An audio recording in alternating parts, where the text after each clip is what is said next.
আসসালামু আলাইকুম viewers, welcome to super English care. প্রিয় শিক্ষার্থী এবং সহকর্মীবৃন্দ, আজকে আমি ক্লাস 8-এর ইংরেজি বিষয়ের 5.3.5 যে অ্যাক্টিভিটি রয়েছে ক্লাস 8-এর সেটা উপস্থাপন করব। আর এটার পেজ হচ্ছে 76। ইনস্ট্রাকশন হচ্ছে কি, now notice both the grids again and compare their organisations in terms of length, structure, what and how you will write in different parts of the structure, the use of cohesive devices and the purpose of their use. Then decide what steps you will follow to develop a paragraph and then an essay.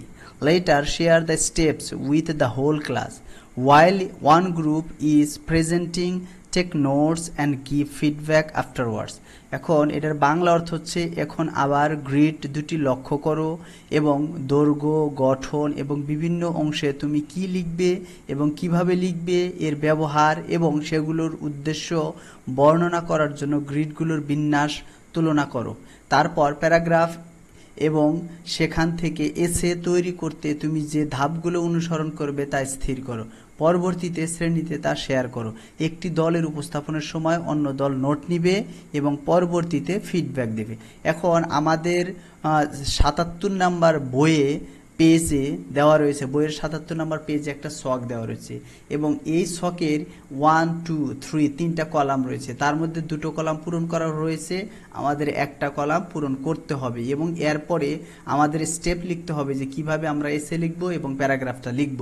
এখন আমরা এই জায়গায় যেমন features, এটা হচ্ছে ফিচার্সের column, আর এটা হচ্ছে প্যারাগ্রাফের এবং এটা হচ্ছে এসের, তার মানে এই দুটো কিন্তু পূরণ করা রয়েছে। এখন লেন্থ মানে হচ্ছে দৈর্ঘ্যটা কেমন হয়, প্যারাগ্রাফের দৈর্ঘ্য সাধারণত শর্ট হয় এবং তাহলে এই জায়গায় এসের দৈর্ঘ্য কি অবশ্যই লং হয়, সেই কারণে এটা দেওয়া আছে শর্ট, এটা হবে কি লং। তারপরে স্ট্রাকচার, প্যারাগ্রাফের কি হয়, 3 part structure, topic, sentence, body and concluding sentence, এটা হচ্ছে প্যারাগ্রাফের, এটা দেওয়া রয়েছে। এখন আমরা জানি এসের মধ্যে কি কিন্তু 3 পার্ট স্ট্রাকচার রয়েছে, কি 3 part structure, introduction, body and conclusion. তার মানে এই জায়গায় কিন্তু টপিক, সেন্টেন্স থাকে, আর এটা হচ্ছে ইন্ট্রোডাকশন, আর এটাও বডি, এটাও বডি, কিন্তু বডির মধ্যে অনেকগুলো প্যারাগ্রাফ থাকে, একটা, দুইটা, তিনটা এরকম থাকতে পারে, আর এই বডির মধ্যে সাপোর্টিং ডিটেইলস শুধু বর্ণনা থাকে, আর কনক্লুডিং একটা সেন্টেন্স থাকে, আর এই জায়গায় কনক্লুশন থাকে, এটা বুঝতে হবে। এরপরে আসতেছে কি যে what you will write in the 3 parts of the structure, মানে কোন অংশে কি লিখব। তাহলে এই জায়গায় তো আমাদের এটা দেওয়া রয়েছে, রাইট দ্য মেইন আইডিয়া, মানে প্রথম যে টপিকে, তারপরে রাইট দ্য সাপোর্টিং আইডিয়াস, মানে বডিতে সাপোর্টিং আইডিয়া লিখব, আবার 3 নাম্বার যে সিতে সামারাইজ দ্য মেইন আইডিয়া, মানে সবশেষে কনক্লুডিং সেন্টেন্সে মেইন আইডিয়াটা কি তুলে ধরা হয়। এখন আমাদের এসের মধ্যে তাহলে কি লিখতে হয়, এসে যেহেতু বড় হয় সেই কারণে ইন্ট্রোডাকশনে কি ইন্ট্রোডিউস দ্য টপিক, আবার এই জায়গায় থিসিস স্টেটমেন্ট থাকতে পারে, এই জায়গায় মূলত ইন্ট্রোডিউস দ্য টপিক দেওয়া হয়েছে।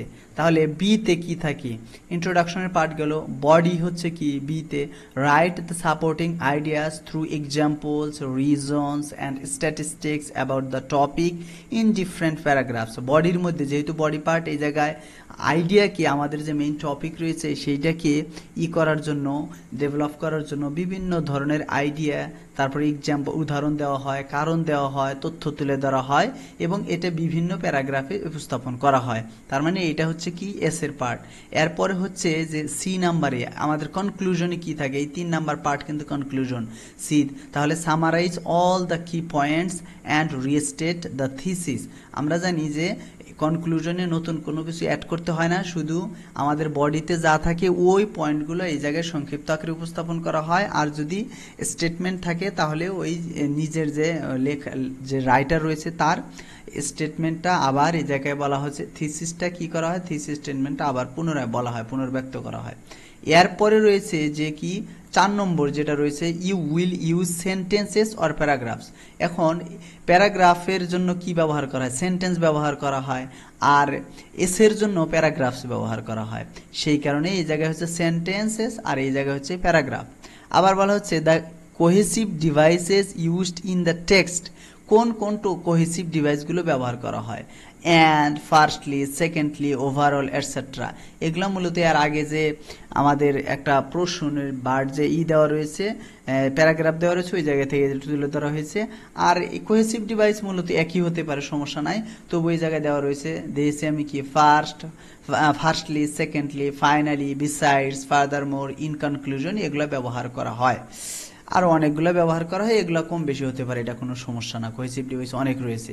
তারপরে হচ্ছে যে the purpose to use the cohesive devices, মানে এই যে কোহেসিভ ডিভাইসগুলো আমরা ব্যবহার করি কিসের জন্য ব্যবহার করি। এই জায়গায় এর মধ্যে যেহেতু সেন্টেন্স থাকে সেই কারণে বলা হয়েছে কানেক্ট সেন্টেন্সেস, মানে শুধু সেন্টেন্সগুলোকে কি করার জন্য, একত্র করার জন্য ব্যবহার করা হয়, সংযুক্ত করার জন্য ব্যবহার করা হয়। আর এর মধ্যে কিন্তু সেন্টেন্সও থাকে এবং প্যারাগ্রাফসও থাকে, সে কারণে এই জায়গায় বলা হয়েছে টু কানেক্ট, অর্থাৎ কানেক্ট সেন্টেন্সেস অ্যান্ড প্যারাগ্রাফস, মানে দুটোই, বাক্য সংযুক্ত করতেও ব্যবহার করা হয়, আবার প্যারাগ্রাফসকে সংযুক্ত করতেও ব্যবহার করা হয়। এটা হচ্ছে আমাদের একটা পার্ট গেল। এরপরে কিন্তু আমাদের ইনস্ট্রাকশনে বলা হয়েছে যে তুমি কোন, মানে একটা এসে লেখার সময় তুমি কোন ধাপগুলো অনুসরণ করবে সেগুলোও লিখবে। এখন আমাদের বইয়ে এই জায়গায় দেওয়া রয়েছে, now write the steps you will follow to develop a paragraph, মানে একটা প্যারাগ্রাফ লেখার জন্য তুমি কোন কোন ধাপগুলো অনুসরণ করবে। আরও বলা হয়েছে you can start in this way, মানে তুমি এই ওয়েতে শুরু করতে পারো। আর এই যে এটাও লেখা রয়েছে, যেমন to write a paragraph first I will think and decide on the ideas, then I will write the main idea. বলা হচ্ছে একটা প্যারাগ্রাফ লিখতে প্রথমে আমি কি করব, ওই বিষয় সম্পর্কে চিন্তা করব, আইডিয়াগুলো সম্পর্কে চিন্তা করব এবং কি সিদ্ধান্ত নিব। এরপরে হচ্ছে I will write the main idea, আমি কি প্রথমে মেইন আইডিয়া লিখবো, এর বাকি অংশটুকু পূরণ করতে হবে। আমি যেটা স্যাম্পল অ্যান্সার করেছি মূলত দুইটা, এক নম্বরে হচ্ছে the steps I will follow to develop a paragraph, এরপরে রয়েছে the steps I will follow to develop an essay, তার মানে দুটাই আমি এই জায়গায় উপস্থাপন করব। এই জায়গায় প্রথম যেটা to write a paragraph first I will think and decide on the ideas, এটা তো হয়েই গেল, এই জায়গায় দেওয়া রয়েছে। Then I will write the main idea in the form of a topic sentence, বলা হচ্ছে আমি প্রধান আইডিয়াটা লিখবো কোন ইয়েতে, টপিক সেন্টেন্সের মধ্যে লিখবো। আফটারওয়ার্ডস মানে তারপর, I will explain the topic sentence, এবং আমি ওই টপিক সেন্টেন্সটা বর্ণনা করব। In order to explain the topic sentence I will provide supporting details, explanations and examples, মানে এই টপিক সেন্টেন্সটাকে কি করতে, মানে এক্সপ্লেইন করতে, বর্ণনা করতে আমি কি দেব, আমি সাপোর্টিং ডিটেইলস দেব এবং এক্সপ্লানেশন দেব, বর্ণনা দেব এবং এক্সাম্পল দেব। এরপরে বলা হয়েছে I will also make sure to organise my thoughts in a logical way by using appropriate cohesive devices, মানে আমি এটাও নিশ্চিত করব আমার থটসগুলোকে যৌক্তিক উপায়ে ব্যবহার করতে অথবা উপস্থাপন করতে, এবং এটা যৌক্তিক উপায়ে কিভাবে উপস্থাপন করব, অ্যাপ্রোপ্রিয়েট কোহেসিভ ডিভাইসের মাধ্যমে, মানে কোহেসিভ ডিভাইস দিয়ে আমার লজিক্যালি অর্থাৎ যৌক্তিকভাবে আমার চিন্তাগুলো উপস্থাপন করব। ফাইনালি অবশেষে I will conclude the paragraph with a concluding sentence which will summarise all the key points presented in the paragraph, এবং সর্বশেষ আমি একটা বাক্য লিখব এবং এই বাক্যটার মধ্যে কি যে পয়েন্টগুলো রয়েছে সেই প্যারাগ্রাফে উপস্থাপন করা হয়েছে সেগুলা সংক্ষিপ্ত আকারে সামারাইজ করবে। দেন তারপর I will review the paragraph, do necessary edits and corrections and submit the paragraph, এবং তারপর কি করব, আমি এটা আবার রিভিউ করব এবং যদি দরকার হয় তাহলে নেসেসারি এডিটস করব অর্থাৎ সম্পাদনা করব, আবার যদি কারেকশন দরকার হয় তবুও করব, এবং তারপরে আমি এই প্যারাগ্রাফটা সাবমিট করব। এরপরে আসতেছে কি আমাদের যে আমি কোন স্টেপগুলো ফলো করবে একটা এসে লেখার জন্য, the steps I will follow to develop an essay, একটা এসে লেখার জন্য যেটা আমি ফলো করব। In order two write an essay, মানে একটা এসে লিখতে first of all I will make an outline for the essay, মানে একটা এসে লেখার জন্য আমি একে আউটলাইন মানে রূপরেখা তৈরি করব। দেন তারপর I will identify all the ideas that I want to right, মানে আমি আউটলাইন করার পর আইডেন্টিফাই করব কোন ধারণাগুলো আমি আমার এসেতে লিখতে চাই। নেক্সট, তারপর I will write the main idea and introduce the topic. আমি নতুন মেইন যে আইডিয়া রয়েছে সেটা লিখবো এবং টপিকটাকে ইন্ট্রোডিউস করব, পরিচিত করাবো। আফটার দ্যাট, তারপর মানে এগুলা করার পর I will write the supporting ideas in different paragraphs, এবং আমি সাপোর্টিং আইডিয়াগুলো লিখবো কি বিভিন্ন প্যারাগ্রাফে। Here different paragraphs will present different ideas. বিভিন্ন একটা প্যারাগ্রাফে সাধারণত একটা করে আইডিয়া উপস্থাপন করা হয়, সেখানে বলা হচ্ছে ভিন্ন প্যারাগ্রাফগুলো ভিন্ন আইডিয়া উপস্থাপন করবে। Afterwards I will also make sure to organise my thoughts in a logical way by using appropriate cohesive device.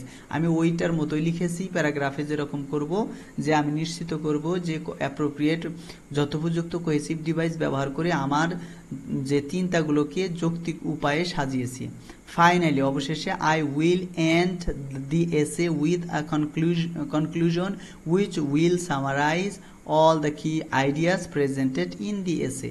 মানে আমি যে একটা আমার এসেটা শেষ করবো একটা কনক্লুশনের মাধ্যমে, এবং এই কনক্লুশনটা কি হবে, কনক্লুশন সমস্ত যে মেইন আইডিয়া রয়েছে এবং এসের মধ্যে যেগুলো উপস্থাপন করা হচ্ছে সেটা সামারাইজ করবে। দেন তারপর I will review the essay, আমি এসেটা আবার পর্যালোচনা করব, do necessary edits and corrections, এবং যদি দরকার হয় কারেকশন করব।